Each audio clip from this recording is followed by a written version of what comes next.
Olá, queridos ouvintes. Iniciamos agora o último bloco sobre Marcuse e já agradecemos a audiência de todos e pedimos para que vocês compartilhem e curtam o canal. Lembrando o nosso patrocinador, Grupo Educação, Ética e Cidadania. Se você não conhece ainda, conheça o nosso projeto Trembão de Minas no site rotatrembãodeminas.com.br. Zé, no último episódio você falou para nós e falou que ia esclarecer para nós hoje o significado da palavra do conceito, né? Aparato. O que Marcuse quer dizer com aparato?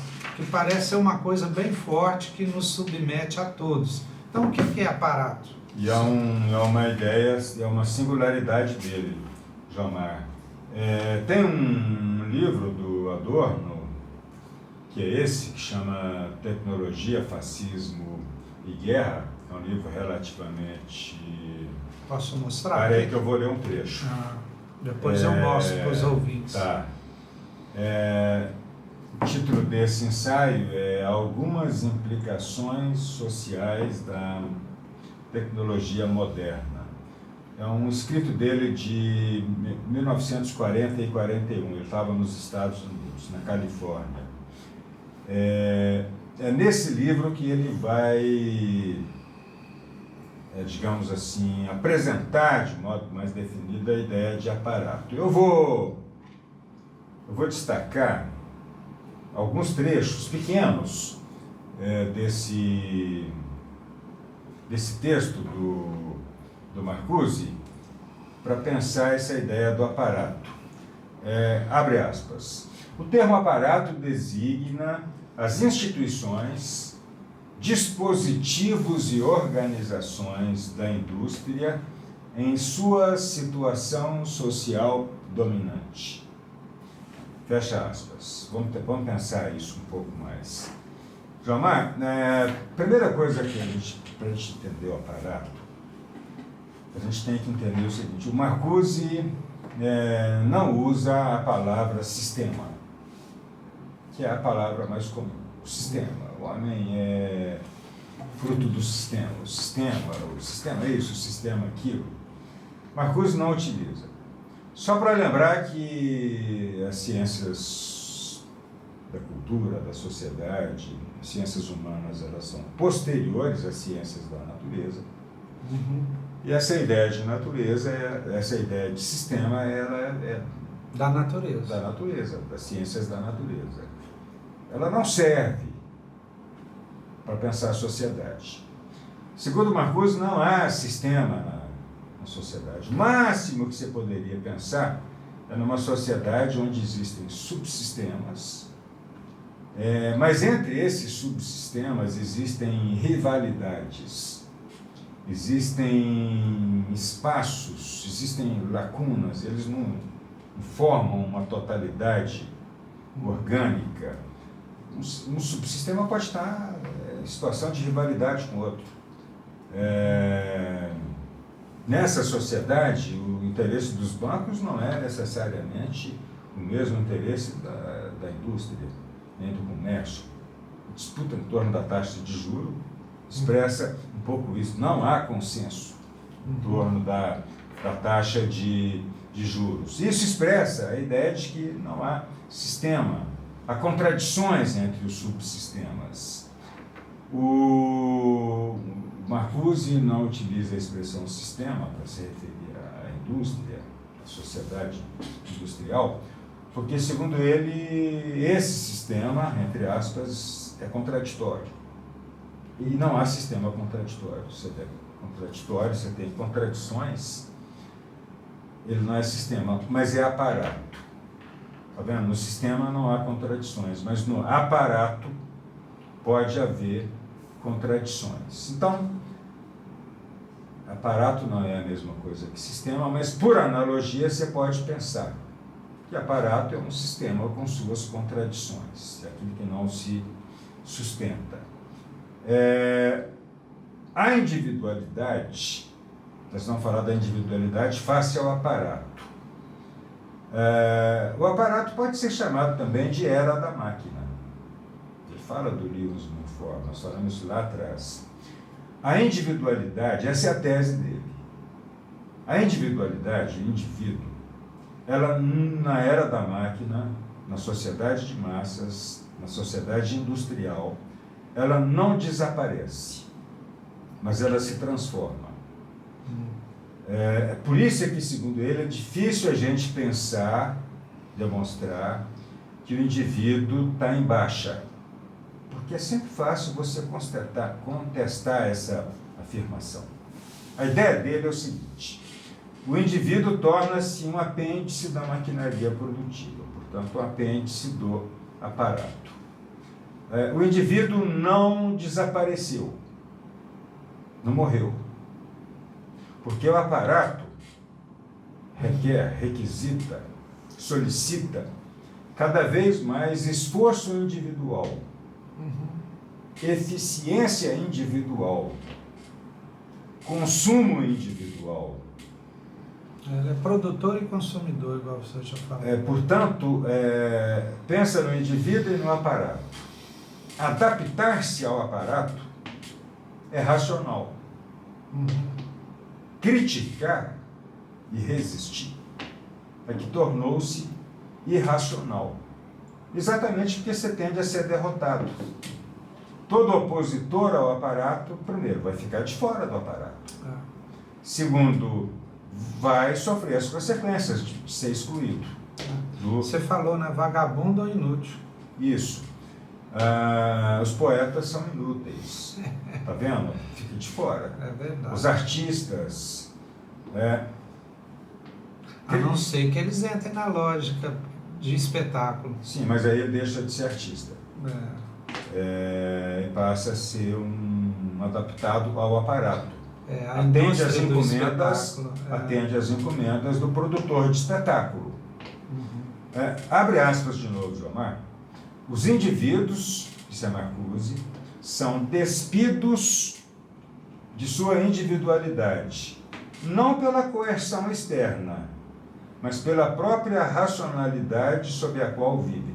Que é a tecnológica. Que se introjeta nos indivíduos. Abre aspas mais uma vez. É outro trecho daquele mesmo texto que a gente mostrou.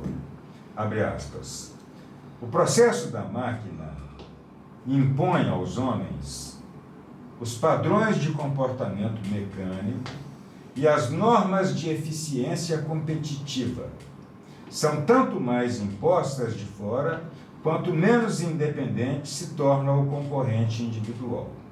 Quanto menos independente se torna o concorrente individual. Mas o homem, o indivíduo, cada um de nós, o humano, não sente, não percebe, não enxerga essa perda de liberdade como o trabalho de alguma força hostil externa. Ele renuncia a si. O indivíduo renuncia a si em função do aparato. Ele renuncia à sua liberdade sob os ditames da própria razão. É racional abrir mão de si para você ter sucesso. A questão é que, atualmente, o aparato ao qual o indivíduo deve ajustar-se e adaptar-se é tão racional que o protesto e a libertação individual parecem, além de inúteis, absolutamente racionais. Imagina assim, eu sou jovem, eu estou terminando o ensino médio, fiz bem o ensino médio, agora eu vou fazer o Enem e vou escolher uma profissão. Faculdade. O que é racional? Que escolho uma profissão pensando na minha inserção no aparato. Que escolho o ensino superior pensando em me preparar para o aparato. Tem a vocação, mas você já vai pensar naquela que dá mais dinheiro. Isso. Essa é a referência, o aparato. Isso é que é a individualidade transformada. Que, segundo o Marcuse, diz assim, a individualidade transformada na era da máquina se expressa na eficiência submissa. Isso é um conceito dele, exclusivamente dele. A individualidade transformou-se em individualismo. Ou seja, nós vivemos numa sociedade de indivíduos sem individualidade, mas numa sociedade individualista. O individualismo é heteronômico, ele é imposto. O consumo tem que ser cada vez mais individual. Você tem que comprar um carro para você, tem que ter um telefone para você, isso não é da família. Uma casa cada vez menor para você. Está vendo? Isso não é uma escolha do indivíduo, isso não é a liberdade do indivíduo. Isso é uma imposição do aparato, porque o consumo tem que ser cada vez mais individual, para que ele seja cada vez mais massificado. Abre aspas de novo. O individualismo é a forma de liberdade, é a forma que a liberdade assume, o individualismo. É a forma que a liberdade assume em uma sociedade na qual a aquisição e a utilização da riqueza depende do trabalho competitivo. Você só consegue ser consumidor se você for competitivo. Competitivo com outros indivíduos no aparato. Está vendo? O que o aparato faz dos indivíduos? Coloca-os em competição. Os indivíduos no aparato estão em competição uns com os outros. O trabalho, Jamar, nesse contexto da sociedade industrial, ele perde a sua racionalidade, ele perde a sua conexão com a necessidade humana individual. Basta você pensar o seguinte, que hoje em dia a geração de emprego e renda, ela não é mais orientada, a justificativa dela não é mais aumentar a produção, e sim para aumentar o consumo. Quanto mais você tiver emprego ou capacidade de obtenção de renda, mais você vai consumir. O aparato precisa hoje muito mais de consumidores do que de produtores. Para isso é que você precisa ter renda. Não é para aumentar a produção, é para aumentar o consumo. Você contribui para o PIB do seu país se você for consumidor. Produtores já têm, o aparato já tem o problema da produção mais ou menos resolvido. O que significa que isso é a perpetuação do princípio aristotélico. O que é o princípio aristotélico? A cada um segundo sua capacidade, que hoje significa a cada um segundo o seu trabalho, a cada um segundo a sua capacidade de obter renda. As coisas podiam estar sendo distribuídas de outro modo, distribuir pensando na necessidade, mas não, a distribuição é feita de acordo com a sua capacidade de consumo. Se você não é um consumidor, você não tem lugar nessa sociedade.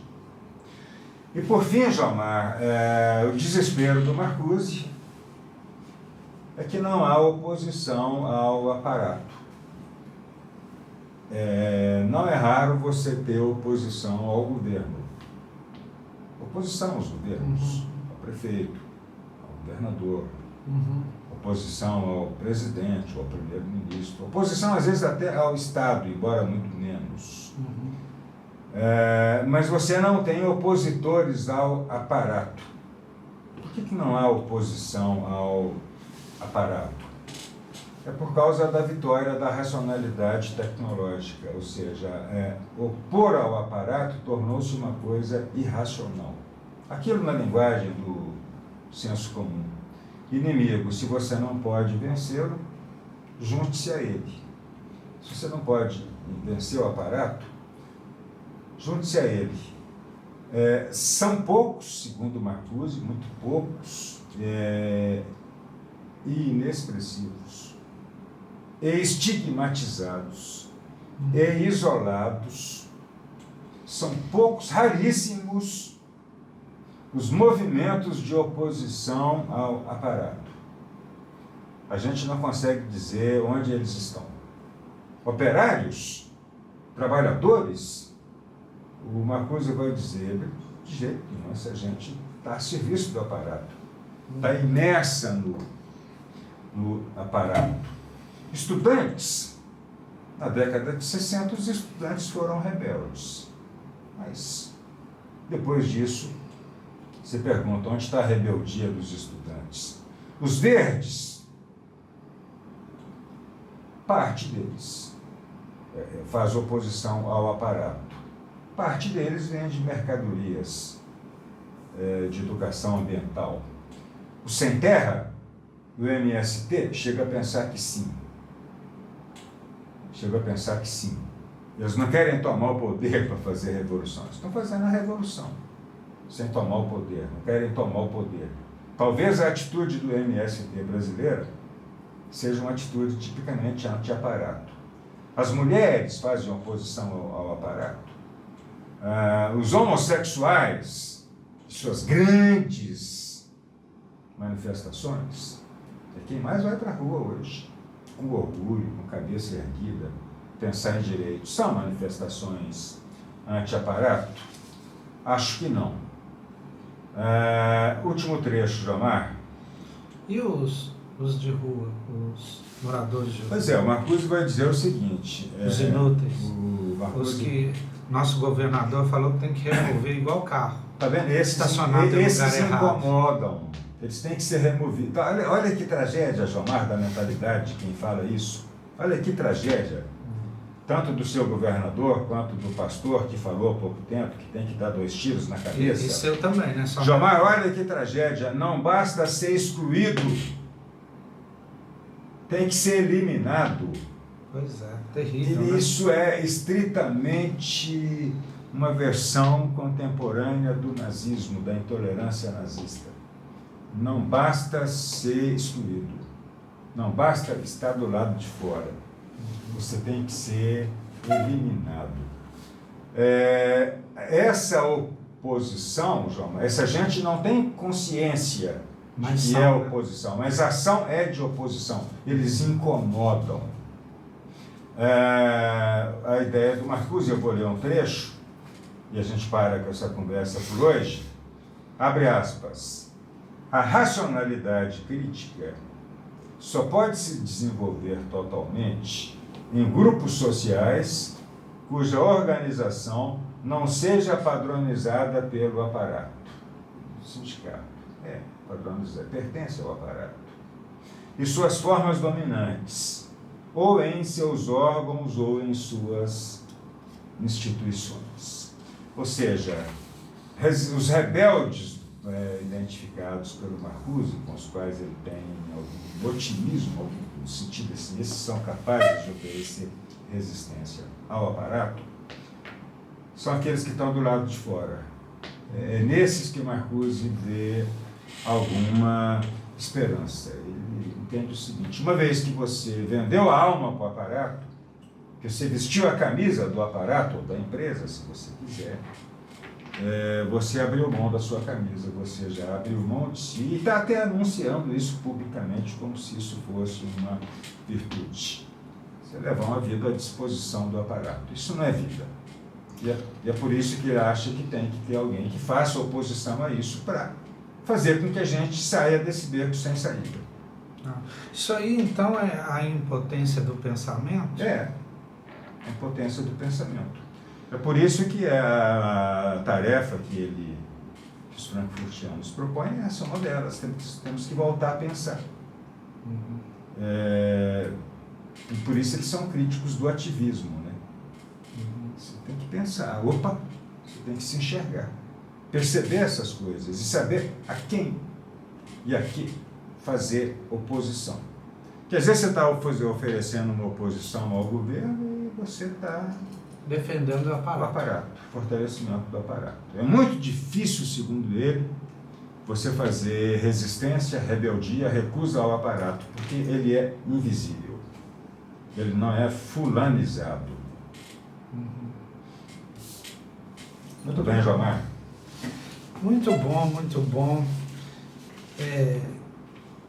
Sempre que a gente finaliza, né, um pensador, a gente fica triste porque dá vontade de falar mais, dá vontade de aprofundar mais, mas a gente fica feliz que semana que vem tem um novo pensador, né, Zé?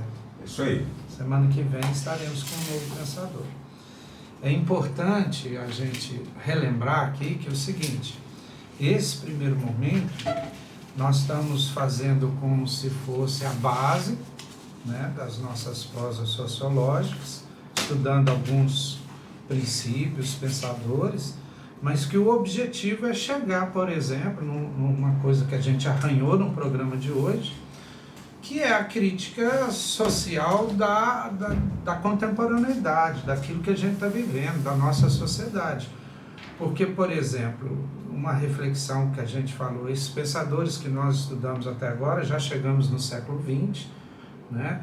Mas no século XXI tem novidades. Uma das grandes novidades que a gente tem, por exemplo, é das mídias comunicacionais, né?